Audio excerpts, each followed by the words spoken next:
మన ప్రభువును ప్రియ రక్షకుడైనటువంటి యేసుక్రీస్తు వారి యొక్క ప్రశస్తమైనటువంటి పరిశుద్ధ నామములో తిరిగి మరొక ఉదయకాలపు కృపావాక్య ధ్యానంలోకి మనమంతా కూడా సమకూర్చబడటానికి ప్రభు చూపించిన కృపకై ప్రభువు కృతజ్ఞతాస్తుతులు చెల్లిస్తున్నాను.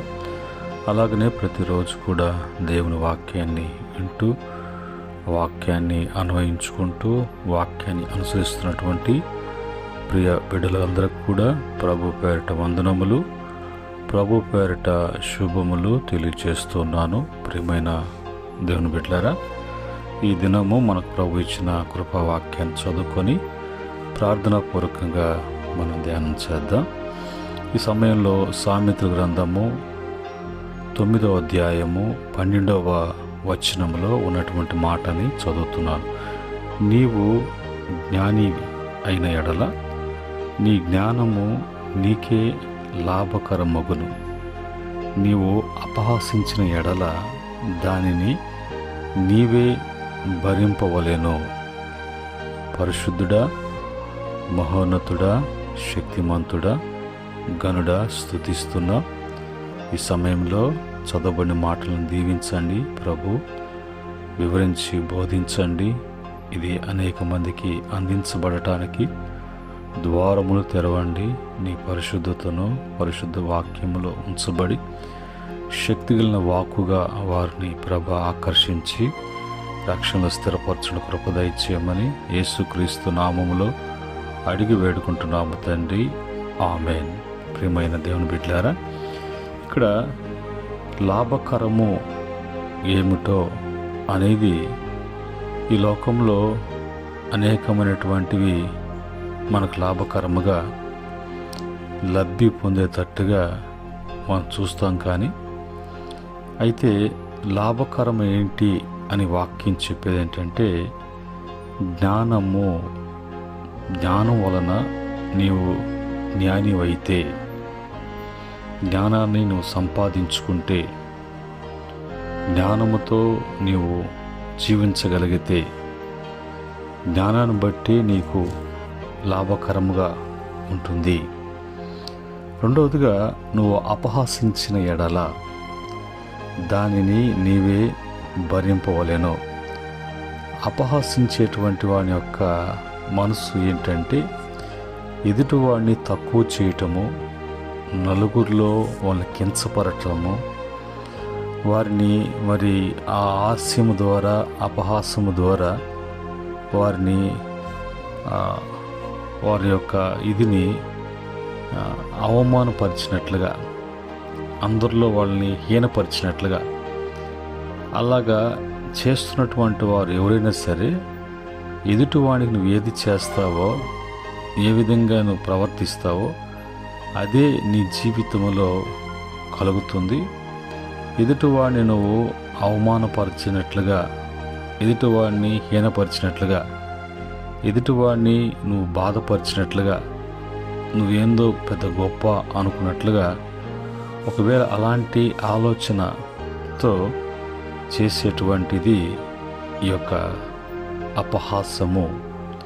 ఇందును బట్టి మరి అది తిరిగి నీ మీదకే వస్తుంది, అది నువ్వు భరించాల్సి వస్తుంది. యేసు ప్రభు ఆయన శరీరధారిగా ఉన్న దినాల్లో ఒక మాట అన్నారు. ఏంటి ఆ మాట అంటే, నీవు ఏం విత్తుతావో అదే కోస్తావని, ఎదుటివానికి ఏ కొలత కొలుస్తావో అదే కొలత కొలబడుతుందని. అలాగనే నీవు నీ కంట్లో ఉన్నటువంటి దూలాన్ని నువ్వు తీసుకొనక ఎదుటివాని యొక్క కంట్లో నలుసును చూడటము ఏంటి?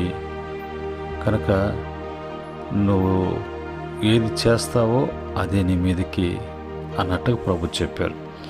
ఈరోజు ఈ యొక్క అపహాసించినటువంటి వాళ్ళు కూడా ఏది చేసినా కూడా నువ్వు ఎదుటివాడిని విషయంలో ఎంతగా నువ్వు వారిని బాధ పెడతావో, ఎంతగా వారిని ఏడిపిస్తావో అదే ఇది నీకు కలుగుతుంది. ఆ సమయంలో నీవు భరించాల్సిందే. ఆ నొప్పి ఏంటో, ఆ బాధ ఏందో, ఆ అవమానం ఏందో, ఆ నింద ఏందో అది నువ్వు భరించి అది తప్పు, అలా చేయకూడదు అనేది అది నీకు తెలిసే విధముగా నీ శరీరానికి, నీ నోటికి, నీ తలంపులకు అది అర్థమయ్యేటట్లుగా అది నువ్వు అనుభవిస్తే రెండోసారి నీ వలన అపహసించినటువంటి వారు ఎంతగా వాళ్ళు ఇబ్బంది పడ్డారో అది నీకు తెలిసిన తర్వాత తిరిగి అలాగ చేయకుండా నిన్ను సరి చేసుకొని ఇక్కడి నుంచైనా నీకు లాభకరమైనటువంటి జ్ఞానము ఉన్నటువంటి దైవిక జ్ఞానము, దేవుని యొక్క వాక్యం చేత కలిగేటువంటి జ్ఞానము అది నువ్వు కలిగి ఉండేటట్లుగా ఇంకా నువ్వు ఆ విధంగా ప్రవర్తించడానికి, నీవు మారటానికి, అనుసరించి నీవు మేలు పొందటానికి ప్రభు ఈ ఉదయకాలమందు తన యొక్క వాక్యం ద్వారా మాట్లాడుతూ ఉన్నారు. కనుక ఈ సమయంలో దేవుని వాక్యానికి వెళ్ళినప్పుడు మనకు లాభకరమైనటువంటివి, మేలుకరమైనటువంటివి ఏవి, అవి ఎలాగా మనము మరి పొందుకోగలము, అలాగా కలిగి ఉండాలంటే మనం ఏం చేయాలి? సామెతల గ్రంథము 3వ అధ్యాయం 14వ వచనములో వెండి సంపాదించుట కంటే జ్ఞానము సంపాదించుట మేలు, అపరంజిని సంపాదించుట కంటే జ్ఞాన లాభము నొందుట మేలు. వెండి బంగారాల ముందు మరి ఆ జ్ఞానము అనేది గొప్ప లాభము, మేలు. ఇప్పుడు జ్ఞానముకు మించినటువంటి విలువైనటువంటిది ఒకవేళ ముత్యంలో పోల్చుకున్నా, వెండిలో పోల్చుకున్నా, అపరంజిలో పోల్చుకున్నా, బంగారుతో పోల్చుకున్నా సరే అవి జ్ఞానం ముందు అవి పనికిరావు.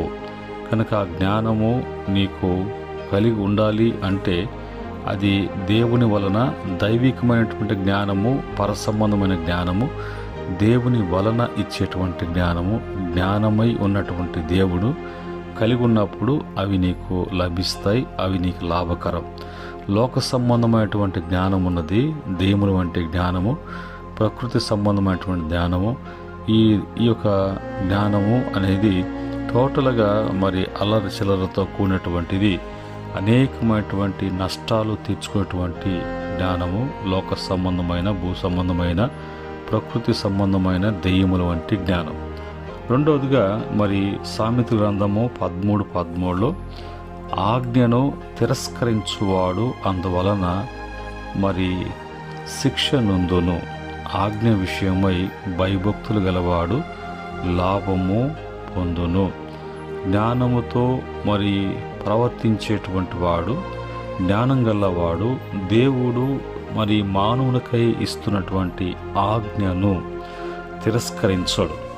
ఎందుకంటే జ్ఞానం చొప్పున ఆలోచన చేసినప్పుడు, జ్ఞానం చొప్పున పరిశీలించినప్పుడు అందులో మరి దేవుడు ఏ విషయంలో ఎందుకని అనేది ఆలోచన చేస్తాడు. ఆ యొక్క మాటలను, ప్రభువు యొక్క మాటలను తుణీకరించడు కాబట్టి అలాంటి వాని విషయంలో లాభము కలిగి ఉంటాడు. అలాగ పాటిస్తూ ఉన్నాడంటే అతనిలో దేవుని బట్టి భయభక్తులు ఉన్నాయి కాబట్టి అది అతని జీవితానికి లాభకరముగా. అలా కాకుండా తిరస్కరిస్తే, ఆజ్ఞాపించినప్పుడు తిరస్కరిస్తే వాడు శిక్ష అనేది పొందుకుంటాడు. మూడవదిగా చూసినప్పుడు ప్రసంగి గ్రంథము 7వ అధ్యాయం 12వ వచనములో జ్ఞానము ఆశ్రయస్పదము, ద్రవ్యము ఆశ్రయస్పదము అయితే జ్ఞానము కానీ జ్ఞానము దాన్ని పొందిన వారి ప్రాణమును రక్షించును అంటాడు. ఇక్కడ జ్ఞానము అనేది, ద్రవ్యం అనేది ఆశ్రయస్పదము అని అంటాడు. ఈ జ్ఞానము ఆశ్రయస్పదము అంటే ఏంటంటే, ఆశ్రయస్పదము అంటానికి అర్థము ఆధారపడదగినది, నమ్మదగినది, రక్షణనిచ్చేది, సహాయము పొందదగినది, భరోసా అనేటువంటి ఆ పదములో ఉన్నటువంటి అర్థాలు. ఇప్పుడు దాన్ని మరి అర్థానికి తెలుగులో ఉన్నటువంటి అర్థాన్ని బట్టి మనం చదివితే జ్ఞానము ఆశ్రయస్పదము అంటే ఆ జ్ఞానం మీద ఆధారపడటానికి, ఆ జ్ఞానాన్ని నమ్ముకోవటానికి, ఆ జ్ఞానమే రక్షించటం కానీ మరి భరోసా కలిగించటం కానీ జరుగుతుంది. కనుక ఆ యొక్క జ్ఞానాన్ని ఇప్పుడు మరి కలిగినటువంటి వారుగా ఎవరైతే ఉంటారో వారు మరి వాళ్ళ ప్రాణంలో రక్షించబడతాయి. ఆ జ్ఞానం వాళ్ళకి లాభం తెచ్చిపెడుతుంది. అది ఆశ్రయాస్పదము అనే మాటకి అర్థం. కనుక ఎట్లా ఎత్తుకున్నా కూడా బైబిల్లో జ్ఞానము మరి ఘోషిస్తుంది, జ్ఞానము కేకలు వేస్తుంది, జ్ఞానము పిలుస్తుంది అని ఈ జ్ఞానము అనేది మరి మనకు జ్ఞానమై ఉన్నటువంటి క్రీస్తు అంటాడు. కనుక ప్రేమ అంటే దేవుడు, జ్ఞానము అంటే దేవుడు, కృప అంటే దేవుడు, ఇవన్నీ కూడా ఆయనకున్నటువంటి మరి ఆత్మీయమైనటువంటి దైవికమైనటువంటి పేర్లతో పిలువబడుతూ అవి మనం కలిగి ఉన్నప్పుడు మనం ఆయన కలిగినట్లుగా ఆ స్వభావంతో మనము నడుచుకోవటానికి కృప చూపించే దేవుడిగా ఉన్నాడు.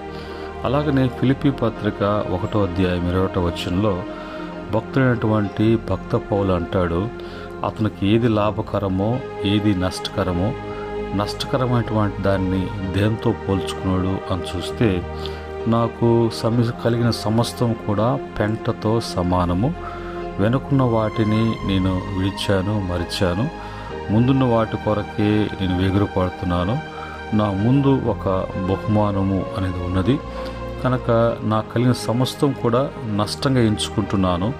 రేపు ప్రభు ఆయన మధ్యాకాశానికి వచ్చినప్పుడు ఈ లోకంలో ఉన్నన్నింటినీ కూడా లోక సంబంధంగా లోక జ్ఞానంతో సంపాదించుకున్న రేపు నా శరీరము ఆయన మధ్యాకాశానికి వచ్చినప్పుడు ఆయన యొక్క పునరుద్ధానపు బలము నా మీద కనుక పనిచేయకపోతే, నా శరీరము పునరుద్ధానం చెంది మహిమతో ప్రభు యొక్క సన్నిధిని చేర్చబడకపోతే, నా కలిగిన సమస్తము కూడా ఏది కూడా లాభకరము కాదు.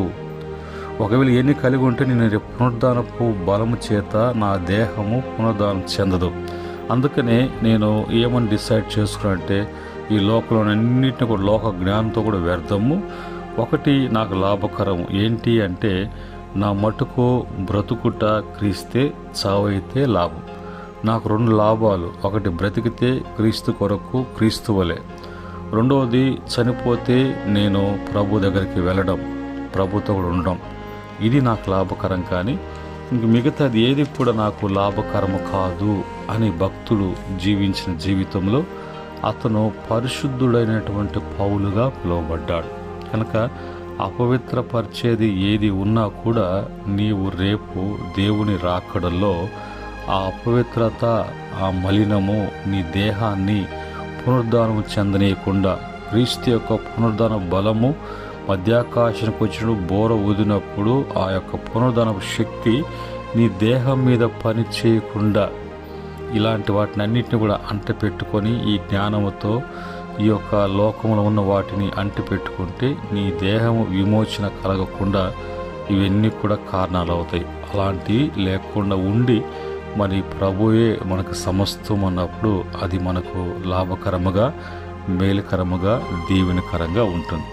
ఆ క్రమంలో చివరిగా కీర్తన 19వ కీర్తన 9 నుంచి 11 వరకు చూసినప్పుడు మనకు లాభము కలిగించే దైవికంగా, ఆత్మీయంగా ఏంటి అంటే, మరి యెహోవా యందైన భయము పవిత్రమైనది, అది నిత్యము నిల్చును, యెహోవా న్యాయవిధులు సత్యమైనవి, అవి కేవలము న్యాయమైనవి, అవి బంగారు కంటెను విస్తారమైన మేలి బంగారం కంటెను కోరదగినది, తేనె కంటెను జుంటె తేనె దార్ల కంటెను మధురమైనది, వాటి వలన నీ సేవకుడు హెచ్చరిక నొందును, వాటిని గైకొనుట వలన గొప్ప లాభము కలుగును. చివరిగా మన జీవితంలో నేర్చుకోవలసినది, స్థిరపరచబడవలసినది, మనలో ఉండవలసినది, మనం అనుసరించి లాభం పొందుకోవాల్సినటువంటిది, ఈ విధంగా మనము దైవికంగా,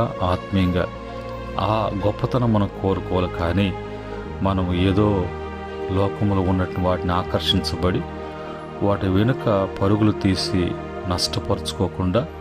నష్టపడకుండా ఈ యొక్క ఉదయకాలం మందు ప్రభు నీకు లాభకరముగా నీకు మేలుకరముగా, నీకు క్షేమకరంగా ఉండటానికి ప్రభు ఇచ్చిన వాక్యము మీ జీవితాల్లో గొప్ప కార్యం జరిగించునుగాక. ఆమేన్. పరిశుద్ధుడైనటువంటి మా తండ్రి, కృపగల మా దేవ, ఉదయకాలమందు మీరు ఇచ్చినటువంటి విలువైనటువంటి కృపా వాక్యాలను బట్టి స్తుతిస్తున్నాం. విన్న ప్రతి బిడ్డ కూడా ఆ విధంగా లాభము కలిగి ఉండటానికి, నష్టపోకుండా నాయన అభివృద్ధి కలగటానికి, మేలు కలగటానికి మరి ఎలాగా అనేది వాక్యంలో తెలియచేశారు.